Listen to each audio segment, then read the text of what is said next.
Meu nome é Sidney, esse é o canal Sim, Passei. Eu vou te ajudar a passar na prova do Detran. Vou te mostrar as questões que estão caindo aí na sua região para você saber o que está caindo, o que você tem que marcar para você acertar todas as perguntas e passar direto. Assim você não gasta dinheiro com taxinha de reteste. Faz o seguinte, hein? Antes do vídeo começar, já se inscreve aí. Por quê? Porque eu trago conteúdo novo todo santo dia, assim você fica antenado, você fica antenada. A primeira pergunta para você passar direto é essa aí, ó. Nos veículos com tração dianteira, a peça articulada que liga o semi-eixo à roda, permitindo a transmissão da força do motor para as rodas, se chama. Letra B tá falando que o nome desse treco é virabrequim. Será? Não, pessoal. Virabrequim é o eixo principal do motor, que interliga todas as manivelas das bielas de cada pistão e que, junto ao volante de inércia, mantém a rotação estável do motor. Tenho certeza que isso te embolou mais do que esclareceu, mas você faz o seguinte, memoriza aqui, o que está na pergunta não é virabrequim, basta você memorizar isso. Letra C está dizendo que esse negócio que está falando na pergunta chama motor de arranque? Não, de jeito nenhum. Motor de arranque é um motorzinho que quando você dá partida no motor principal, ele auxilia o motor principal a iniciar o ciclo de trabalho dele. Então, professor, posso marcar a letra D para acertar essa pergunta? Caixa de câmbio? Não, não marca não. Caixa de câmbio é caixa de marchas, é a mesma coisa. Aquela paradinha cheia de engrenagenzinha que você passa a primeira, segunda, terceira, quarta e quinta, então é ali que faz essa troca desse trem. Então você vai fazer o seguinte, ó, para acertar essa pergunta, você vai marcar a letra A. A peça articulada que liga o semi-eixo à roda, permitindo a transmissão da força do motor para as rodas, se chama junta-homocinética.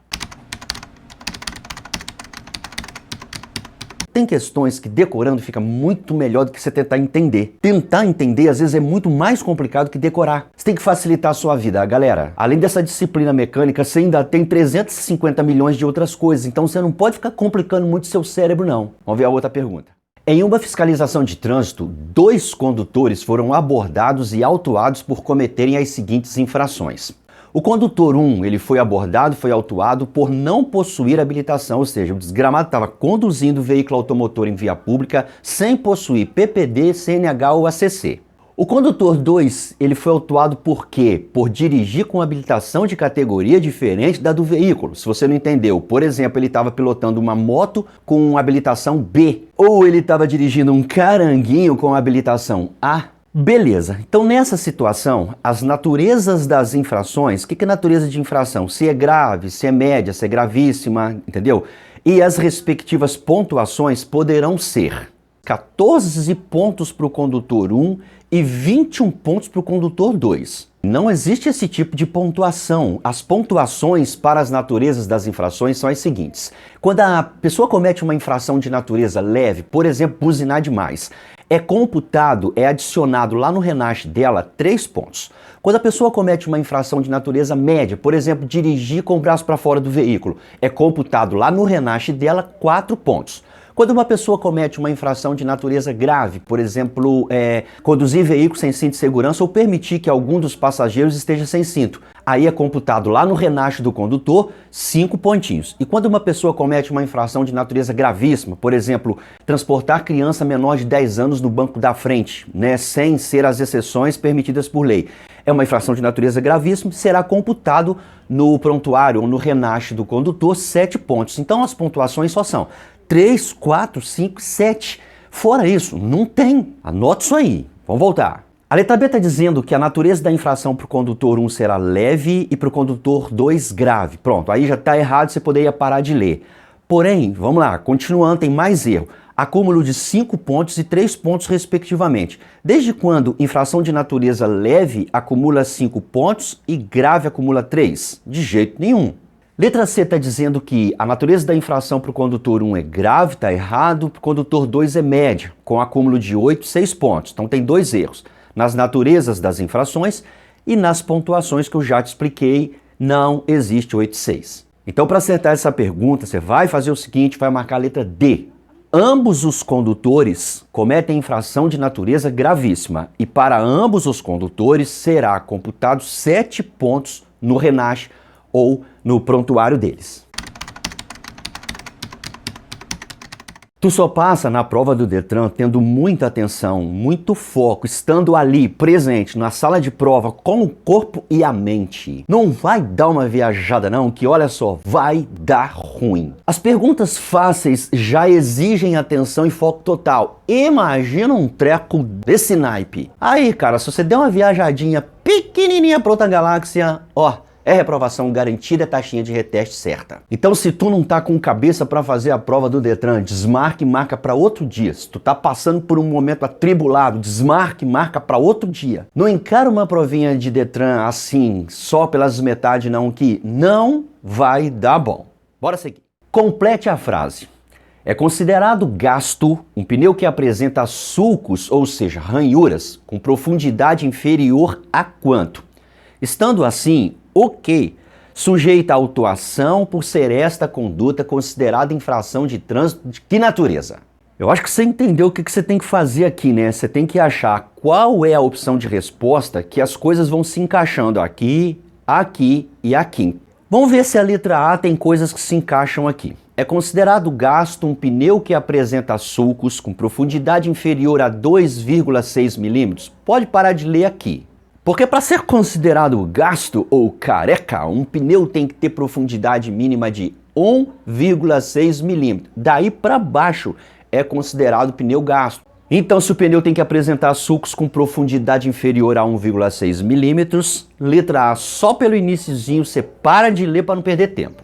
Letra C diz o seguinte, que a profundidade mínima dos sulcos tem que ser de 30 centímetros. Galera, a espessura toda de um pneu não dá 30 centímetros não. Dá quanto, editora? O quê? Uns 10 centímetros? 15 no máximo? Quanto eu não sei não, mas para veículos automotores, pequenos carros de passeio, só se eu estiver muito enganado, mas em sua esmagadora maioria normalmente não chega de 30 centímetros. 30 centímetros, galera, olha só, um palmo é 20. Então só por isso você para de ler para não ficar perdendo tempo que você ainda tem que ler outras questões.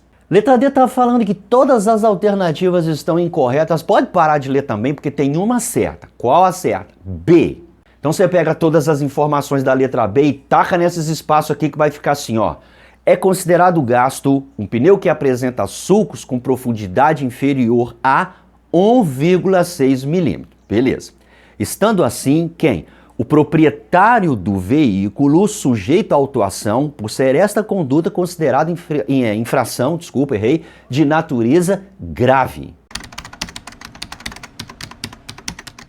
Quando um pneu está gasto, aqueles sulcos, né, por onde escorre água, ele está com profundidade inferior a 1,6 milímetros, olha só.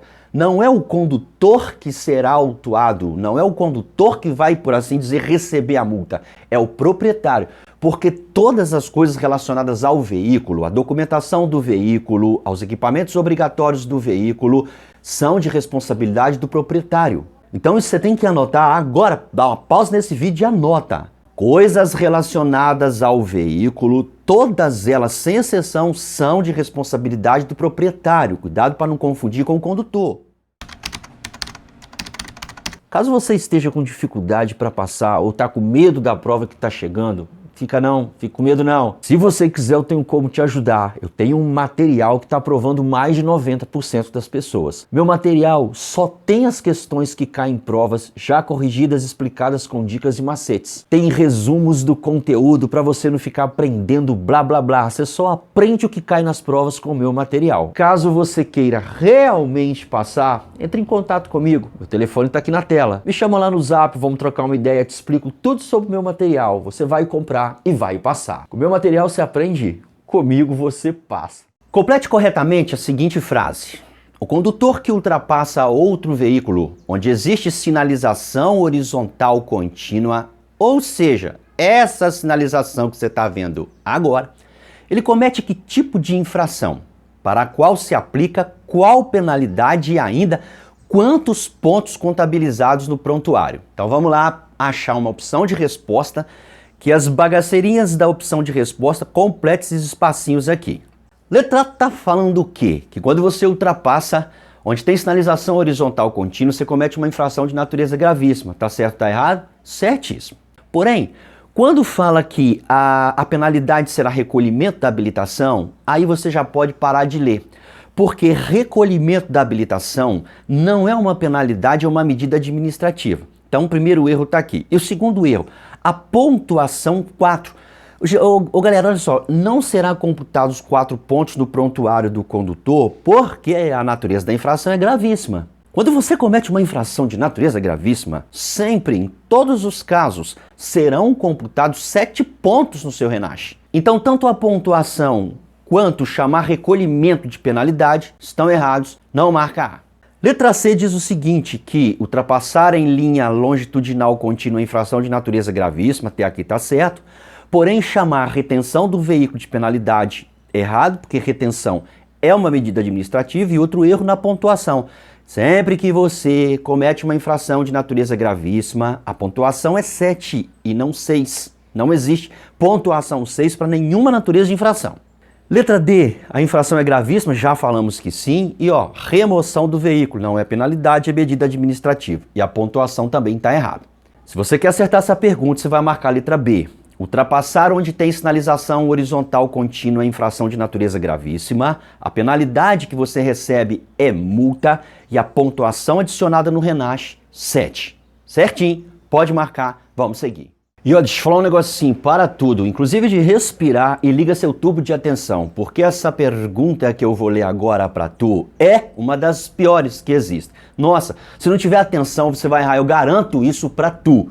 Me segue? Tá achando que eu tô mentindo? Então me acompanha. Supondo que um determinado veículo esteja numa via coletora, quanto que é a velocidade máxima de uma via coletora, professor? 40 km por hora. Então vamos lá, ele está numa via coletora, que a velocidade máxima permitida é de 40 km por hora, e o infeliz está circulando a 45 km por hora. E outro veículo está numa via arterial. Qual a velocidade máxima de uma via arterial, professor? 60 km por hora. O infeliz, infeliz, né, está trafegando numa velocidade de 67. Ambos foram registrados em radar móvel, ou seja, alguém flagrou os dois nessas velocidades. Pode-se concluir com isso que letra A está afirmando que ambos serão autuados e multados por excederem a velocidade. Não marca a letra A, não. E daqui a pouco eu vou te explicar por quê. Eu sei, você deve estar assustado. Não marca, mas como se eles passaram da velocidade máxima? Não marca não. Marca não. Eu vou te explicar daqui a pouco. Letra B diz que somente o primeiro veículo desrespeita a velocidade máxima estabelecida para a via e será multado. Ou seja, o condutor 1 que está numa via coletora de 40 km por hora circulando a 45. Não marca não. Eu vou te explicar, não já te falei. Espera aí. Letra C diz que somente o segundo veículo desrespeita a velocidade máxima estabelecida para a via e será multado. Ou seja, o condutor, né, que está numa via arterial, que é de 60 km por hora, trafegando a 67. Ave Maria, não marca não. Para acertar essa pergunta, você vai marcar a letra D. Apesar de ambos ultrapassarem a velocidade máxima estabelecida para as citadas vias, nenhum será autuado e penalizado. Marca a letra D. Eu sei que você deve estar se revirando no túmulo, eu tenho certeza, mas deixa eu te explicar que você vai entender. Em vias controladas por radares, sejam eles fixos ou móveis, olha só, a lei diz o seguinte, que para desconto de algum erro metrológico do radar, ou seja, talvez o radar não está tão bom assim, ele tem um errinho de medição, a lei diz que deve ser descontado da velocidade aferida 7 km por hora em vias de até 100 km por hora. Olha só, presta atenção. Toda vez que o radar capta a velocidade de um carro, automaticamente ele desconta 7 km. Se ao descontar esses 7 km voltar para igual ou abaixo da velocidade máxima permitida, então não é infração de trânsito. Conseguiu entender? Não. Vamos voltar para a pergunta que eu vou te explicar. O condutor 1 está numa via coletora. Via coletora tem velocidade máxima de 40 km por hora. Ele foi flagrado pelo radar a 45 km. Quando o radar detectou 45, automaticamente ele descontou 7. 45 menos 7 dá quanto? 38 km por hora. Então, 38 é menos que 40, que é a velocidade máxima de uma via coletora, por isso ele não será multado. O segundo condutor, ou a segunda condutora, né, estava numa via arterial. Via arterial tem velocidade máxima de 60 km por hora. O radar flagrou essa pessoa a 67. Quando o radar flagrou a velocidade de 67, descontou 7, caiu para 60. 60 é a velocidade máxima, então não está cometendo infração. Depois da minha explicação, tu conseguiu entender? Foi convencido ou convencida de que ambos, mesmo ultrapassando a velocidade máxima, não cometem infração e não serão penalizados? Por causa dessa tolerância da lei sempre que houver radar. Isso não existe para placa, tá? Se a placa está a 80 e um agente de trânsito vê você passando ali a 85, 86, olha só, aí não tem tolerância não, a tolerância é para radares, coisas eletrônicas. Segundo o CTB, tu já sabe que o CTB é Código de Trânsito Brasileiro, então não preciso te explicar. Um exemplo de infração que tem como penalidade uma multa com valor multiplicado cruz credo Ave Maria por 60 antes de eu ler as opções de resposta, tu sabe o que é uma multa multiplicada por 60, não sabe? Não é a pontuação dela, é o valor a pagar. Por exemplo, infração de natureza gravíssima, que é a única que permite multiplicação do valor, ela tem aproximadamente, hoje no dia que eu estou gravando esse vídeo, 2039, um valor de aproximadamente R$300. 295 47, R$300. Esse valor de 300 é multiplicado por 60, 3 vezes 6, 18 mil reais, aproximadamente, entendeu? Agora que eu te expliquei, você está entendendo, vamos ver qual que pode ter o valor multiplicado por 60. Letra D diz que conduzir com habilitação vencida. Não. Conduzir com habilitação vencida não tem multiplicação do valor por 60 não. E mais uma coisa, vencida há quanto tempo? Tem que me explicar, né, examinador? Pelo seguinte, se a habilitação tiver vencida há 1 dia, 2 dias, 3 dias, 4, 15, 17, 22, 27, 29, 30 dias, nem infração é. Quanto mais multiplicar, não pode multiplicar uma coisa que não é infração. Porque você só será autuado e multado quando você conduz com habilitação vencida há mais de 30 dias. Aqui está falando da habilitação vencida. 1 dia ela já está vencida. Se ela venceu dia 22 e for dia 23, ela já está vencida há 1 dia. Nem por isso é considerada infração. A letra C cita como exemplo de multa multiplicada por 60, usar qualquer veículo para deliberadamente, ou seja, com intenção, interromper, restringir ou perturbar a circulação sem autorização do órgão ou entidade. Vou traduzir para você. Tu pega teu veículo e cisma logo numa segunda-feira de manhã. Vou atravessar no meio da rua aqui da minha casa, na frente da minha casa, e vou parar o trânsito. Sei lá por que motivo. Isso é um exemplo de conduta infracional para a qual pode ser aplicada a penalidade de multa multiplicada por 60? Não. Tem sim multa multiplicada por 20. A multiplicação é por 20, ou seja, infração gravíssima, R$300 aproximadamente, vezes 20, 2 vezes 3, 6 mil reais. Então, para o carro na rua da sua casa e fecha o trânsito para tu ver, 6 mil conto vai pro espaço. B, cita como exemplo de multa que pode ser multiplicada por 60 a recusa ao bafômetro, a recusa a fazer teste de dosagem alcoólica. É verdade? É mentira. Tem sim multa multiplicada por 10. Tanto a recusa quanto ao ser flagrado em teste positivo. Tanto a recusa quanto o acusar teste positivo. Tem a recusa é infração gravíssima com multa multiplicada por 10. E soprou o bafômetro, deu positivo, infração gravíssima com multa multiplicada por 10. Cruz credo, errei 3 vezes. Mas não é por 60 não. Se você quer acertar essa pergunta, você vai marcar a letra A. Quando você deliberadamente... O que é deliberadamente, professor? É intencionalmente. Eu tô afim, eu vou fazer e se dando o resto. Quando você deliberadamente organiza o bloqueio de vias com veículos. Deixa eu te explicar. Você levanta de manhã um dia enjoretado com a avó atrás do toco e pensa assim, eu vou parar o trânsito aqui na frente da minha casa. Aí você chama 6 vizinhos seus, cada um com um veículo, e você é mentor, se organiza, bota o carro ali, fecha aqui, atravessa assim, bota um em cima do outro assim, vai dificultar tirar. Aí os outros Zezinhos seguem suas orientações. Eles, por terem colocado o veículo, vão ser autuados, posteriormente podem ser multados e a multa multiplicada por 20 porque estão colocando o veículo. Você, por ter organizado a bagaceira, infração gravíssima e a multa vai ser multiplicada por 60. 3 vezes 6, 18 mil conto. Então, quando você deliberadamente organiza o bloqueio de vias, é um exemplo de infração cuja penalidade pode ter o valor da multa multiplicado, pode ser uma multa com o valor multiplicado por 60, Maria Cruz, tô errando, vou sair dessa questão, rapidão, errei pra caramba. Vamos seguir, vamos pra próxima. Estando o veículo em alta velocidade, ou seja, chutadão na via, é um componente cuja má condição pode acarretar a qualquer tempo significa de dia, de noite, de madrugada, à tarde, 3 horas, 4 horas da noite, 3 da manhã, pode acarretar um grave acidente. Em qualquer situação, a qualquer hora, pode acarretar um grave acidente. Nós estamos falando de quê? Letra A está dizendo que é do limpador do para-brisa. Galera, o limpador do para-brisa não funcionando pode acarretar um acidente? Pode, porém, olha só em dias de chuva. Você não liga o limpador, não sei, mas normalmente você não liga o limpador de para-brisa quando tem sol, quando tá tempo firme, você liga? Então, só em dias de chuva que isso pode acarretar acidente. Só que o segredo da bagaceirinha aqui é isso aqui, ó, a qualquer tempo. Você tem que prestar atenção nesse a qualquer tempo, senão você marca a letra A, tá? Letra C.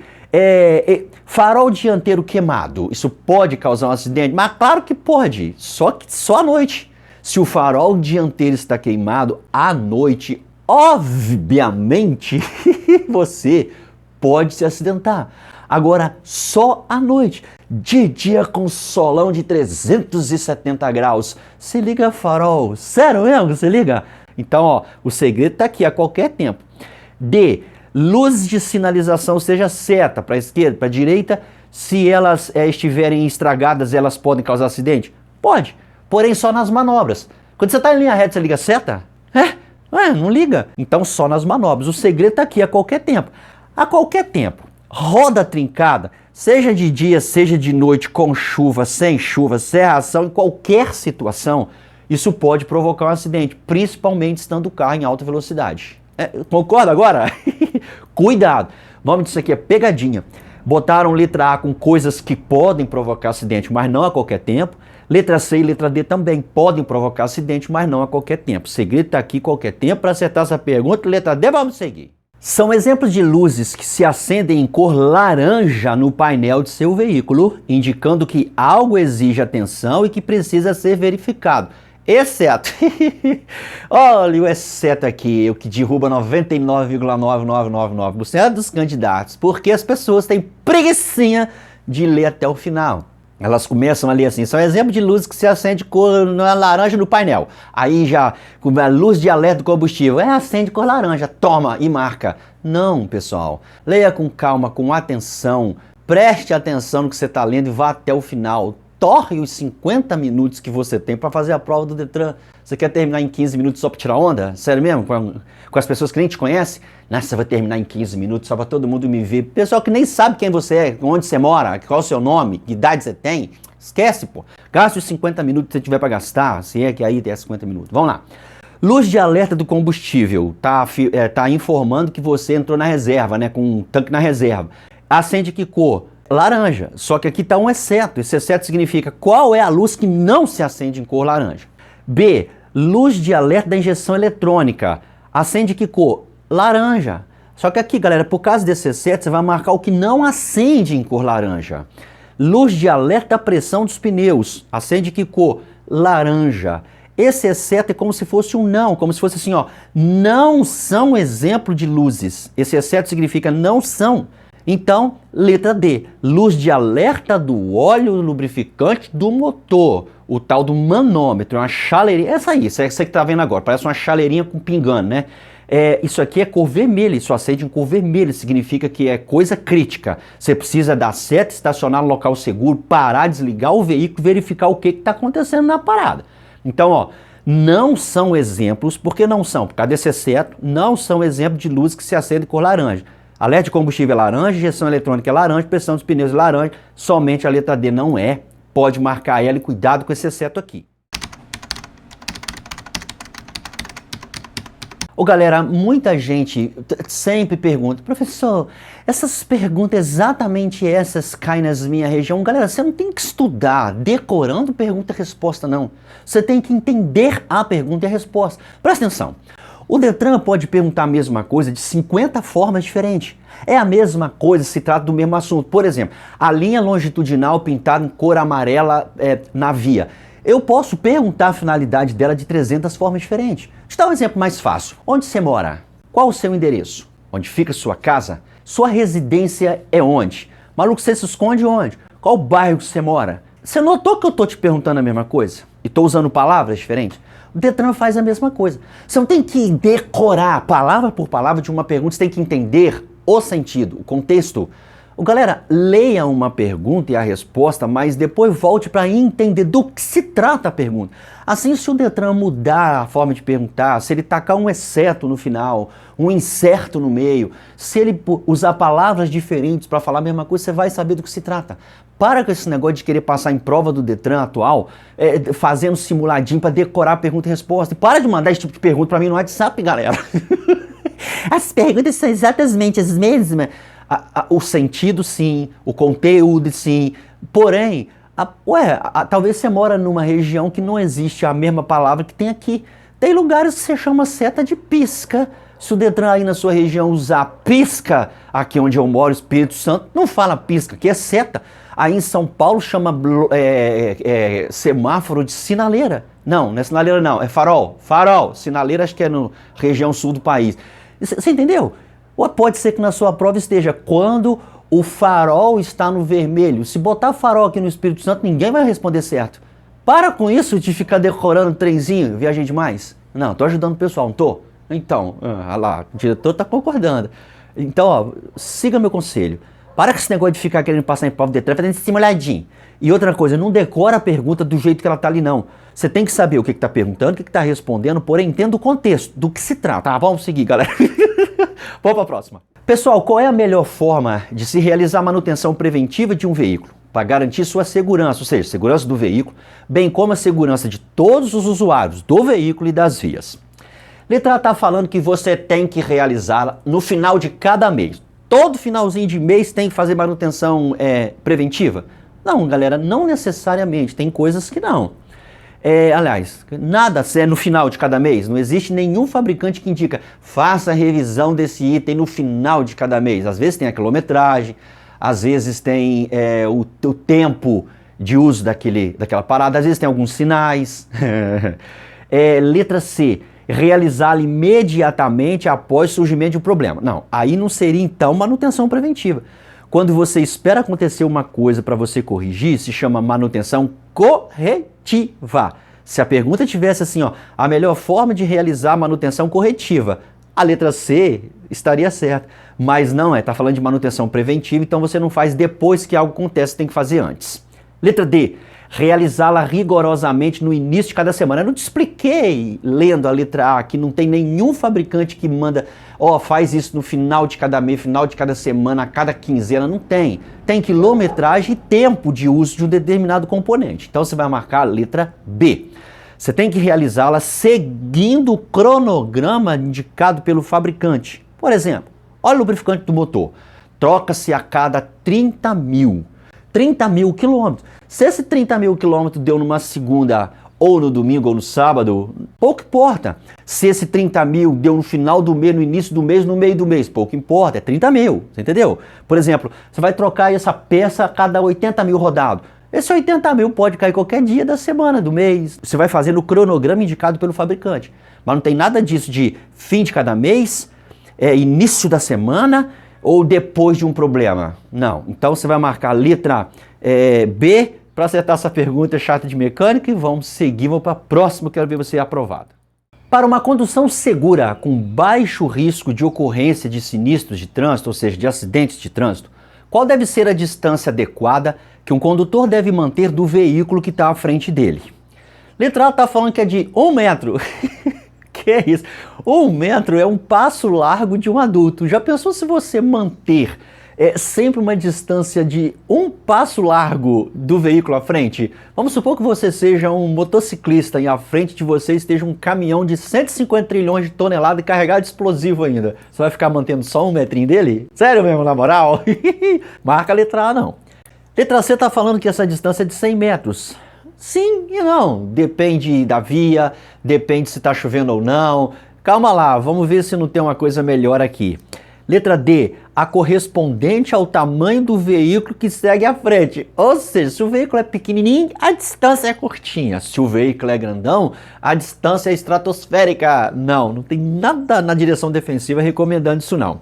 O certo é você marcar a letra B para acertar essa pergunta. Essa distância é de 2 segundos e deixa eu te explicar o que é distância de 2 segundos. Funciona da seguinte maneira, pay attention, presta atenção. Tem um veículo circulando à sua frente, você está atrás dele. Escolha um ponto fixo na via. Por exemplo, uma árvore, uma casa, um poste de iluminação, uma pedra, não sei. Escolha um ponto fixo na via. Quando aquele veículo à sua frente passar pelo ponto fixo, conta quanto tempo vai dar para você passar pelo mesmo ponto fixo. Então o veículo passou, vamos lá, vamos imaginar que seja uma árvore. O veículo passou próximo a uma árvore, pá. Aí você conta 1, 2, 3, aí você passou pela mesma árvore. Significa que você está mantendo uma distância segura do veículo à frente, ou seja, ele passou por um ponto fixo e você passou pelo mesmo ponto fixo 2, 3, 5 segundos, 10 segundos depois. Tá tudo ok. Agora, se o veículo passou pela árvore e você passa logo depois, é tipo meio milésimo de segundo, você está coladinho na traseira. É isso que está dizendo. Ah, mas professor, não é melhor medir em metro? Porque nem todo mundo tem noção de quanto que é metro, galera. Eu, por exemplo, não tenho. Se um veículo está a 50 metros de mim ou 1,5 km, para mim é a mesma coisa. Então não é todo mundo que tem noção de metragem, de distância em metragem. A do segundo, sim, porque todo mundo sabe contar. 1, 2, 3. Cada vez que eu falei um valor aí, 1, 2, 3, é um segundo. Você entendeu? Deu para entender? Vamos seguir. Marca B, bora, vai lá. Vai para a próxima. Quando falamos de lei seca, entendemos que é o quê? Letra A está falando que é a proibição expressa de se conduzir qualquer veículo sob efeito de álcool. Você tá ligado? Tem pegadinha aqui, né? Onde está a pegadinha? O professor fala para mim, tá no qualquer veículo. Porque preste atenção em mim. Bicicleta é veículo considerado pelo Código de Trânsito Brasileiro. É considerado pelo Código de Trânsito Brasileiro um veículo. É veículo. Aqui está falando qualquer veículo, então nós estamos falando da bicicleta também. E não existe nenhuma proibição de uma pessoa pilotar, estar montado numa bicicleta, pedalando, fugiu. Pedalando uma bicicleta sob efeito de álcool. Não tem. A pessoa pode estar pedalando uma bicicleta mamadinha, totalmente bêbada. E não tem nenhuma proibição. A proibição é para veículos automotores, motos, carros, entendeu? Então esse danado desse qualquer veículo aqui, essas paradinhas aqui, ó, qualquer veículo, o nome disso é pegadinha, não marca a letra A não. A letra C está dizendo que lei seca é a proibição de venda de bebidas alcoólicas. Existe até uma proibição de venda de bebidas alcoólicas próxima a não sei o que, hospitais, para menor de idade, mas não é isso que é lei seca. Letra D é a proibição de se conduzir veículo com tanque vazio.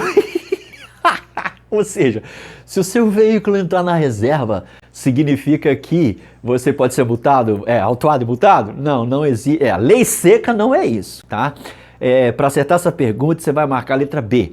Lei seca é a proibição de se conduzir veículo automotor, tá vendo? Tem que ter motor sob influência de álcool ou substâncias ilícitas, né? Para acertar essa pergunta, letra B, cuidado com a pegadinha da letra A, porque é pegadinha, muita gente marca, e vamos seguir. A placa apresentada abaixo é uma placa D, ou seja, uma placa de quê? E qual o nome dessa placa? Letra A. É uma placa de regulamentação? Não, você poderia parar de ler aqui, porque isso aqui não é placa de regulamentação, não. Placas de regulamentação são placas de regulamentação são essas que eu estou te mostrando agora. E também não existe nenhuma placa chamada proibir tirar foto. Não tem. Então, tem dois erros aqui. Letra B. Isso aqui é uma placa de advertência? Não. Vou te mostrar o que é placa de advertência aqui, ó. Isso aqui é placa de advertência. Isso aqui também. Isso aqui também. Tá vendo? Nada a ver. E outra coisa, área com alto índice de roubo de câmeras, não tem nenhuma placa falando disso não. Letra C, isso aqui é uma placa de serviços auxiliares? Não, vou te mostrar um exemplo de placa de serviços auxiliares. Toma aí, tá vendo? Não tem nada a ver. E outra coisa, local apropriado para selfie, não existe placas de nenhuma categoria com esse nome. Quer acertar essa pergunta? Eu tenho certeza que você quer. Você marca a letra D. Essa placa aqui é uma placa de atrativos turísticos. Ela sempre terá o formato retangular, fundo marrom. E o nome dessa placa? Mirante. Mirante. Memoriza esse trem porque essa placa cai muito nas questões de prova, nas provas do Detran. Vamos seguir. O nome correto da placa apresentada abaixo é Parque Urbano, letra A? Não. Existe essa placa Parque Urbano, mas é essa aqui que eu vou te mostrar agora. Voo livre? Não. Pior que tem essa placa, mas não é essa da pergunta. É essa que eu estou te mostrando agora. Teatro, então. Professor, eu vou marcar teatro. Não marca. Tem a placa cujo nome é teatro, mas é essa que você está vendo agora. Compara as duas. Eu acho que tem nada a ver, não. Para você acertar essa pergunta, você vai marcar a letra D. O nome dessa placa que tu está olhando para ela agora, eu tenho certeza que tu está olhando para ela, é Convenções. Marca a letra D. Bora seguir, não erra a placa, não. Marque a alternativa que corretamente informa o nome da placa apresentada. Vamos lá. Letra A. Essa placa se chama represa? Não. Tem uma placa que se chama represa, que é essa que você está vendo agora. Tá vendo? Essa aqui que você está vendo agora se chama represa. Essa da pergunta, dessa questão de prova, não é represa, não. Professor, eu vou marcar então a letra B. O nome dessa placa é canoagem. Não, dessa aqui não. Tem uma placa chamada canoagem que eu vou te mostrar agora. Toma aí. Essa aí é canoagem. Agora a placa da pergunta não é canoagem, não. Professor, então eu vou marcar porque eu tô afim de acertar a letra D, zoológico. Pode? Só se você tiver afim de gastar dinheiro com taxinha de reteste, que eu acho que você não tá. Porque o nome dessa placa da pergunta não é zoológico, não. Até tem essa placa. Zoológico. Tem essa placa zoológica, que é essa aí que você está vendo agora. Então, para acertar essa pergunta, você vai marcar a letra C. O nome dessa placa, dessa pergunta de prova, montanhismo. Olha para a placa, olha para o nome, placa para o nome, montanhismo. Vamos seguir. Um exemplo claro de falta de consciência ambiental por parte do condutor pode ser observada quando ele faz o quê? Letra A. Quando ele, ao notar que há vazamento do óleo do motor, ele procura corrigir o problema prontamente. Quando o condutor faz isso aqui, ele não está demonstrando falta de consciência ambiental, ele está demonstrando que ele tem consciência ambiental, ele gosta dos planetas que nós moramos. Letra B diz que quando um condutor acondiciona dentro do veículo lixo produzido por ele e pelos passageiros para descartá-lo em local apropriado, ele demonstra falta de consciência ambiental? Que é isso, galera? Que é isso? Vai marcar isso não. Quando, por exemplo, os ocupantes do veículo estão fazendo um lanchinho dentro do veículo, as pessoas que têm consciência ambiental não abrem o vidro e jogam, né, as embalagens do lanche, os restos do lanche pela janela. Elas pegam uma sacolinha plástica, botam ali dentro, lacra direitinho. Quando chegar no local apropriado, elas descartam. Quem faz isso tem consciência. Aqui está falando que não tem consciência quem faz isso, está doido? Marca a letra B. Não. Letra C diz o seguinte, que não tem consciência ambiental aquela pessoa que quando troca os pneus do veículo, procura o local apropriado para descartar os pneus velhos, pneus usados. Ela tem ou não consciência ambiental? Tem, só que a pergunta está querendo que você marque aquela que demonstra falta de consciência. Então, só sobrou a letra D. Quem substitui equipamentos silenciosos do seu veículo por outros muito barulhentos, como essas descargas do cão que muita gente bota em moto, essa demonstra falta de consciência ambiental e falta também de respeito ao próximo, né? Letra D para acertar essa pergunta, considero muito fácil, não erra não, vamos seguir. Algumas atitudes dos condutores podem ser bem prejudiciais ao meio ambiente. Entre essas atitudes podemos citar qual? Letra A está falando que é manter os pneus calibrados. Isso é prejudicial? De jeito nenhum. Quando você mantém os pneus calibrados, o motor faz menos esforço para movimentar o veículo do que quando os pneus estão descalibrados, estão murchos. Pneu descalibrado força mais o motor por causa do atrito com o solo, simples assim. Então, letra A não marca não. B. Quando você mantém o catalisador em bom estado de funcionamento, isso é um exemplo de atitude prejudicial? Não, de jeito nenhum. O catalisador ele filtra o ar, fazendo com que o ar do escapamento do motor vá menos poluído para a atmosfera. Então, se está funcionando, isso não é exemplo de coisas prejudiciais ao meio ambiente, atitudes prejudiciais ao meio ambiente. Muito pelo contrário. Letra C, fazer regulagem periódica do motor, ou seja, fazer com que o motor trabalhe certinho, consumindo apenas a quantidade de combustível necessário para aquela velocidade do veículo. Não, de jeito nenhum. Isso não é exemplo de atitude prejudicial ao meio ambiente. Agora, quando uma pessoa joga apenas quantidade pequena de lixo nas ruas, pensa, 8 bilhões de seres humanos jogando pequenas quantidades de lixo nas ruas. Quando você pensa só em você, uma pessoa, um papel de bala. Sim, um papel de bala de uma pessoa de repente não faz tanta diferença assim. Mas pensa num papel de bala de uma metrópole de 10 milhões de habitantes. Pensa só, aqui onde eu moro é uma cidade relativamente pequena, mas é uma pequena com 200 mil habitantes. Então pensa 200 mil papéis de bala no chão. Que isso? Marca a letra D, porque isso é prejudicial ao meio ambiente. Bora seguir essa questão. É fácil, não vai errar não, hein? É fator contribuidor para o aumento da poluição atmosférica nas grandes cidades. O que a letra B está falando? Que a fixação de muitos cartazes e painéis luminosos contribui para a poluição atmosférica. Não, contribui para a poluição visual.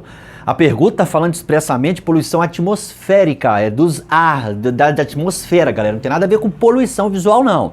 Letra B está citando poluição visual, não marca não, cuidado para não ler sem atenção. Letra C, permitir motores e aparelhos sonoros veiculares muito barulhentos. Polui. Polui o quê? O som, nossos ouvidos, nossos tímpanos. Isso é um exemplo de poluição sonora, só que a pergunta está se referindo à poluição atmosférica. Mesmo que C seja uma poluição, não é atmosférica. Letra D. Todas as alternativas estão corretas? Mentira, porque eu acabei de falar que B e C estão erradas, então só sobrou A para você marcar. O hábito de acelerar o veículo desnecessariamente, fazendo consumir mais combustível do que o necessário. Com isso, eliminando mais fumaça tóxica para a atmosfera. Isso é um exemplo de poluição atmosférica. Muito fácil essa pergunta. Se você errar porque você está afim de gastar dinheiro com taxinha de reteste, faz isso não, porque ganhar dinheiro está difícil, está complicado. Tá muito difícil. Vamos seguir. Muitas pessoas presenciam acidentes, mas têm dificuldade em ajudar as vítimas, pois se sentem mal ao ver sangramentos e lesões. Tem sim, tem gente que quando vê sangue desmaia. Porém, mesmo assim, elas podem colaborar, não necessariamente lá tocando no sangue, lá perto de uma pessoa sangrando, mas, apesar da pessoa se sentir mal ao ver sangue e lesão, ela pode sim ajudar, isso que está falando, concordo plenamente. Quais são as coisas que essas pessoas que se sentem mal ao ver sangramento e lesões podem fazer? A letra A, com pegadinha, está dizendo que você pode ajudar ligando para o corpo de bombeiro. Tá, até aí tá certo, mas continua lendo até o final. Pelo número 192, aqui que tá a pegadinha. Aqueles preguiçosos ou aquelas preguiçosinhas que não vão até o final, porque eu não sei qual motivo quer terminar a prova rápido, se lasca nisso aqui. Número de corpo de bombeiro é 193, eu tenho certeza que você sabe. Só que você não lê até o final, começa a ver, ó, ligando pro corpo de bombeiro, tá certo, vou marcar e vou pra próxima. É aí que a pessoa se estrupia. Cuidado, lê até o final. Corpo de bombeiro é 193, não é 192, por isso que tem pegadinha. Letra B. Conseguindo água para oferecer aos acidentados. Mas você não pode oferecer nada para a pessoa ingerir, seja sólido ou líquido. Então tá errado. Ligando para o SAMU pelo número 191. Onde que tá a pegadinha? Ligando para o SAMU tá certo, a pessoa poderia ligar para o SAMU, mas nunca pelo número 191. O 91 é Polícia Rodoviária Federal, então a pegadinha está no número. Se eliminamos A porque tem pegadinha, B porque não pode fazer e C porque tem pegadinha também, sobrou D para você marcar. Quando você sinaliza o local do acidente com galhos de árvore, caixas de papelão, tufos de mato e o triângulo de sinalização obrigatório de algum dos veículos que estão ali parados, sim, você ajuda sem necessariamente ter que chegar perto de sangue ou lesões. Correto? Cuidado com a pegadinha da A e da C. Vamos seguir, marca a letra D. Qual das alternativas abaixo contém ação recomendada no atendimento às vítimas de acidente de trânsito? Vamos lá. Letra A. Aplicar torniquete ou garrote para estancar hemorragias. Pessoal, deixa eu falar uma bagaceirinha aqui, preste atenção. A técnica torniquete ou garrote é uma técnica válida, necessaríssima em algumas situações, como por exemplo amputação. Porém, tem que ser aplicada essa técnica em situações extremamente graves como uma amputação e também por aquela pessoa que tem noção para tal. Mas aqui as perguntas do Detran são para as pessoas em geral, para nós meros simples mortais. Nós não temos tanto conhecimento técnico assim, galera. Então, por isso que fala evita torniquete ou garrote. Tá? O que é torniquete ou garrote, professor? Depois dá uma pesquisada aí. Senão vai demorar demais. Mas não marca a letra A não, porque isso aqui não é uma ação recomendada. Letra B. Retirar às pressas objetos que estejam transfixados no corpo? Não. Quando você tem um objeto transfixado no corpo humano, você não deve retirar. Pelo fato de, ao retirar, você retirar às vezes com... você está tenso, está nervoso, está nervosa, aí você tira de qualquer jeito, pode lesionar uma artéria, um nervo ou uma veia. Talvez aquele objeto que transfixou o corpo esteja a 1 milésimo de milímetros de uma artéria, de um nervo ou de uma veia. E ao retirar você rompe, a pessoa vai vir a óbito por hemorragia, então não tire. Leva a pessoa para o hospital, deixa quieto com aquele trem ali, quem é especialista sabe tirar. Ligar imediatamente, a letra D está falando ligar imediatamente antes de qualquer outra coisa para o socorro especializado. O erro está no antes de qualquer outra coisa. Porque antes de ligar para o corpo de bombeiro, para o SAMU ou para o socorro especializado, antes até de verificar o estado das vítimas, você tem que sinalizar para evitar novos acidentes. A pessoa não pode socorrer alguém se colocando em risco. Não pode, não deve. Não pode, não deve. É preconizado internacionalmente isso. Só deve ajudar quando você não se coloca em risco. Então, se você vai socorrer alguém se colocando em risco, não deve ser feito isso não. Primeiro você sinaliza, depois você liga para o socorro especializado. Então, esse antes de qualquer outra coisa tornou isso aqui errado. Para acertar essa pergunta, você vai fazer o seguinte. Você vai marcar a letra C. Procurar não movimentar a vítima, evitando assim agravamento de lesões, principalmente na coluna. Então, essa é uma ação recomendada em acidente de trânsito. Em casos de sinistros de trânsito com vítimas, podemos dizer que primeiros socorros são os procedimentos realizados por médicos do SAMU no local do acidente. Olha só, qualquer pessoa que está passando pelo local ou a pessoa envolvida no acidente pode prestar primeiros socorros. Ela não necessariamente tem que ser da área médica, da área da saúde e muito menos da área médica do SAMU. Às vezes a pessoa que está socorrendo é um médico que não seja do SAMU, é uma médica que não seja do SAMU, ou nem médico mas que pode prestar os primeiros socorros. Entendeu? A letra A está totalmente errada. B diz que quaisquer ações que visem o acionamento do socorro são considerados primeiros socorros? Não, não são. Quaisquer não. Existem ações que você faz, por exemplo, sinalizar. Sinalizar não é considerado primeiros socorros, é considerado uma ação para evitar novos acidentes. A letra D diz que primeiros socorros são todos os procedimentos feitos no hospital apropriado. Que é isso, galera? Todos os procedimentos de primeiros socorros feitos no local do acidente são considerados primeiros, porque vem em primeiro lugar, antes do segundo, terceiro, do quarto, socorros, entendeu? Para acertar essa pergunta, você vai marcar a letra C, porque sim, primeiros socorros são as providências tomadas no local, providências iniciais e temporárias até a chegada do socorro especializado. Um exemplo de primeiros socorros prestados no local: estancar uma hemorragia, desobstruir as vias aéreas de uma pessoa que está engasgada. Na hora do acidente ela engoliu não, foi para a garganta a prótese dentária, ou ela estava comendo alguma coisa, agarrou na garganta, ela não está conseguindo respirar. Massagem cardíaca são considerados primeiros socorros. Citei 3 exemplos, mas tem outros. Beleza? Vamos seguir.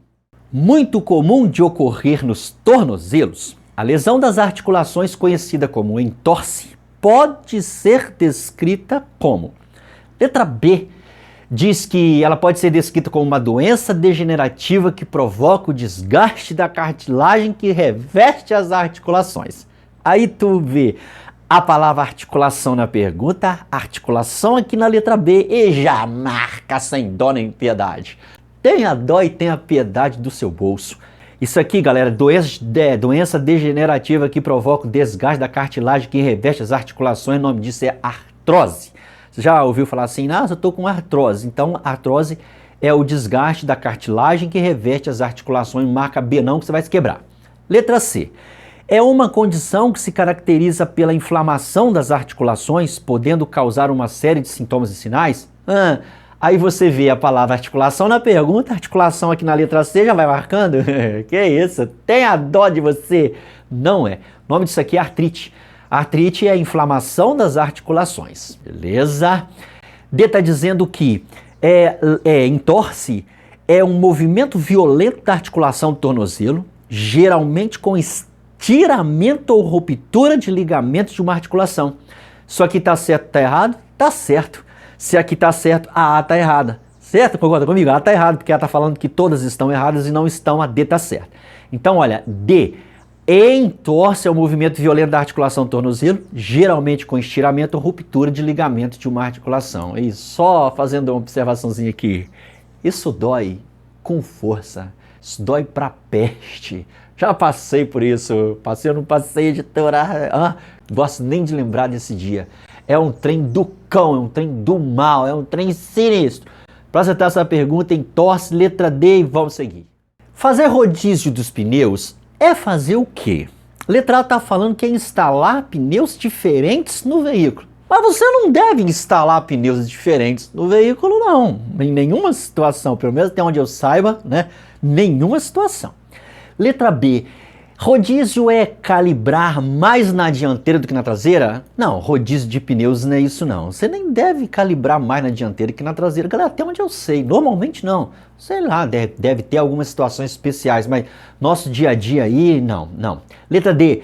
É substituir os pneus dianteiros gastos por novos e transferi-los da dianteira para a traseira?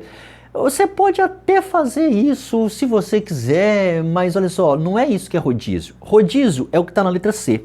É você trocar os pneus traseiros com os dianteiros em forma de X. É assim, periodicamente você leva o carro numa uma borracharia ou oficina especializada e você tira os 4 pneus. Você não, lá na oficina eles vão tirar os 4 pneus. Os pneus de trás eles vão passar para frente, os da frente vão passar para trás em forma de X.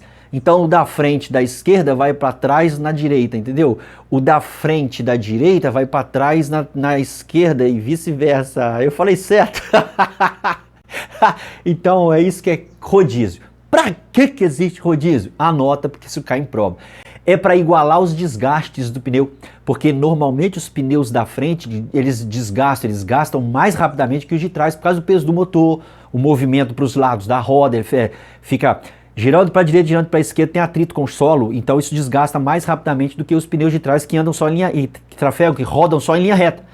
Por causa disso, tá? Anota que isso cai em prova. Por que você deve fazer rodízio? Porque os da dianteira desgastam mais rapidamente que os da traseira. E para igualar o desgaste dos pneus, é assim que vai estar a resposta na prova. Acelerei agora, hein? Por que eu estou acelerado desse jeito?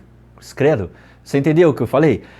Rodízio é para igualar o desgaste dos pneus, fazendo-os gastarem por igual. Agora eu falei devagar. Letra C para acertar essa pergunta, vamos seguir.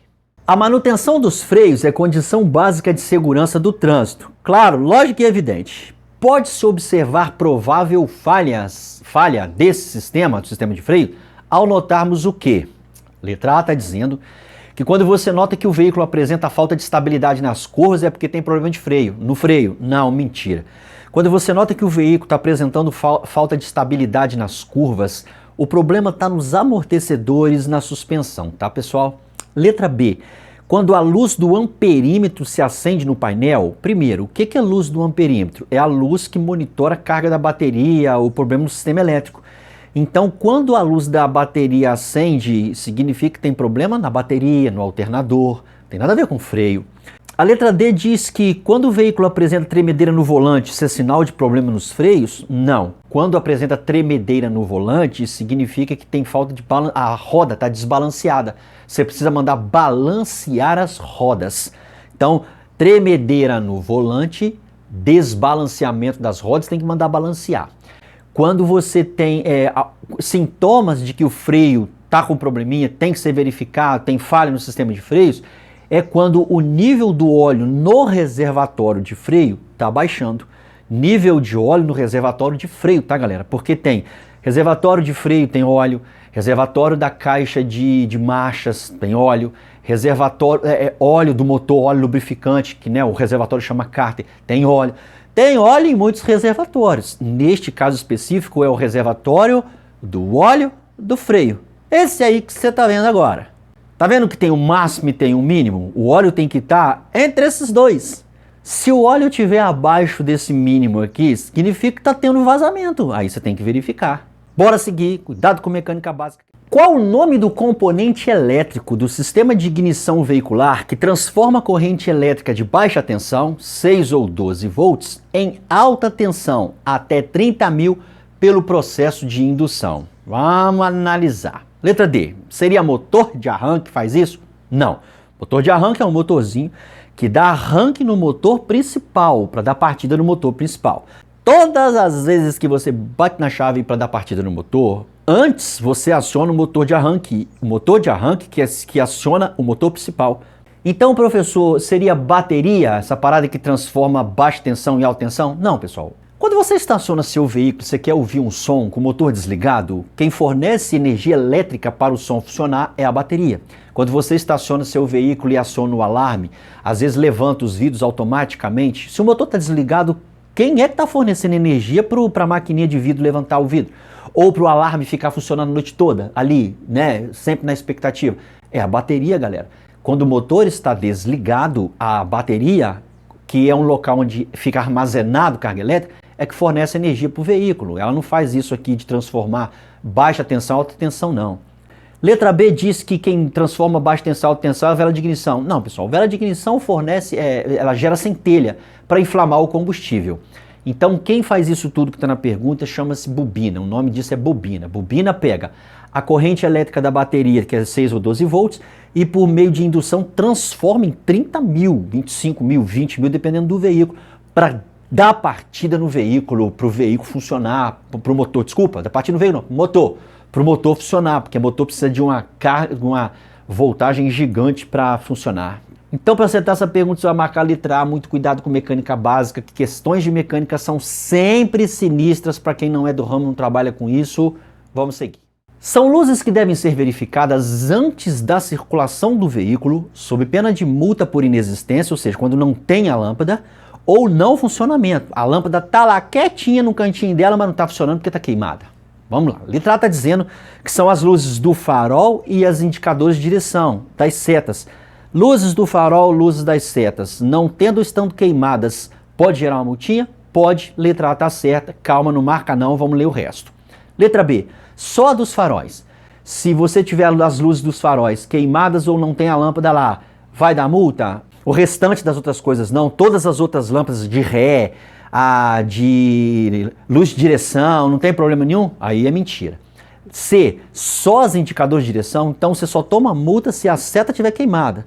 Farol está queimado, não tem problema nenhum? Isso é mentira. Letra D, as dos faróis, se tiver queimada, por exemplo, é multa? Sim. Luz de freio, não tem ou está queimada? Sim, é multa. Pisca-alerta? Sim, é multa.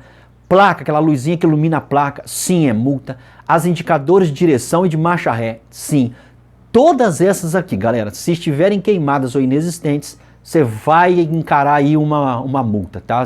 Você, né, se você for proprietário do veículo, porque tudo que se relaciona ao veículo é de responsabilidade do proprietário e não do condutor. Então, se você for o condutor e proprietário automaticamente, a multa é sua. Se você só for o condutor e o proprietário é outra pessoa, a multa é para ela.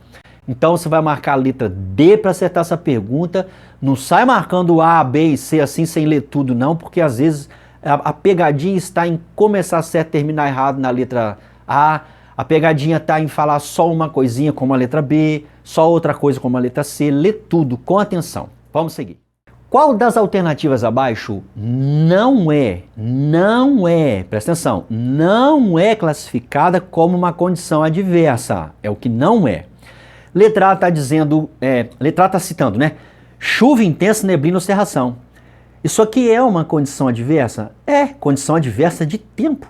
Então, se é condição adversa de tempo, você não pode marcar porque a pergunta quer o que não é.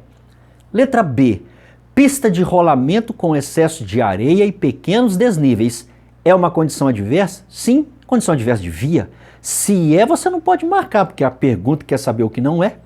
Letra D está dizendo ofuscamento causado por farol alto. Isso é uma condição adversa? Sim, condição adversa de luz.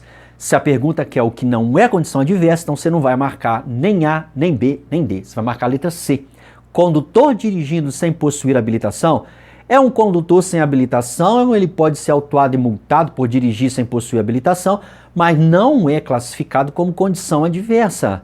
E talvez você está pensando, mas isso não seria condição adversa do condutor? Não, pessoal, condição adversa do condutor é quando o condutor, por exemplo, está com sono, está dirigindo sob influência de álcool ou drogas, quando o condutor está dirigindo estressado, quando o condutor está dirigindo fadigado, exausto, desatento. Isso é condição adversa do condutor. Agora, dirigir sem habilitação não é condição adversa, não. Para acertar essa pergunta, letra C, bora seguir. Evitar ultrapassagens perigosas e reduzir a velocidade ao se aproximar das curvas são atitudes defensivas que podem reduzir a possibilidade de colisões em que partes do veículo.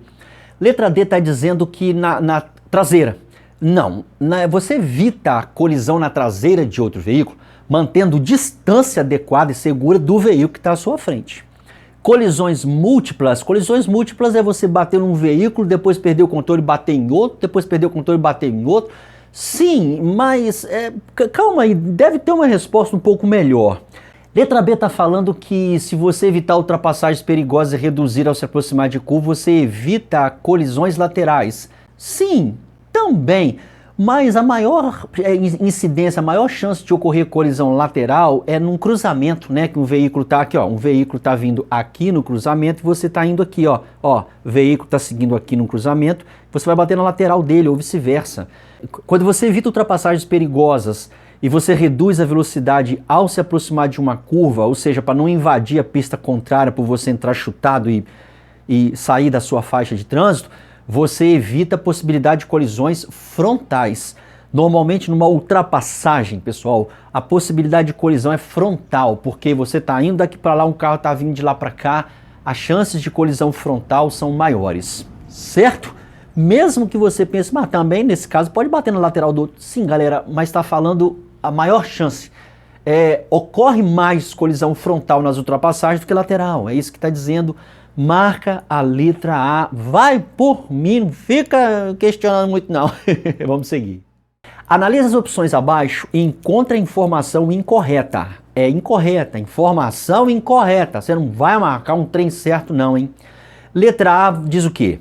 Fadiga é uma condição adversa do condutor? Sim. E decorre, dentre outros fatores, de excessiva atividade física e estresse? Correto. Só que a pergunta aqui é o que está incorreto, o que está errado. A tá certo, então não marca. Letra C.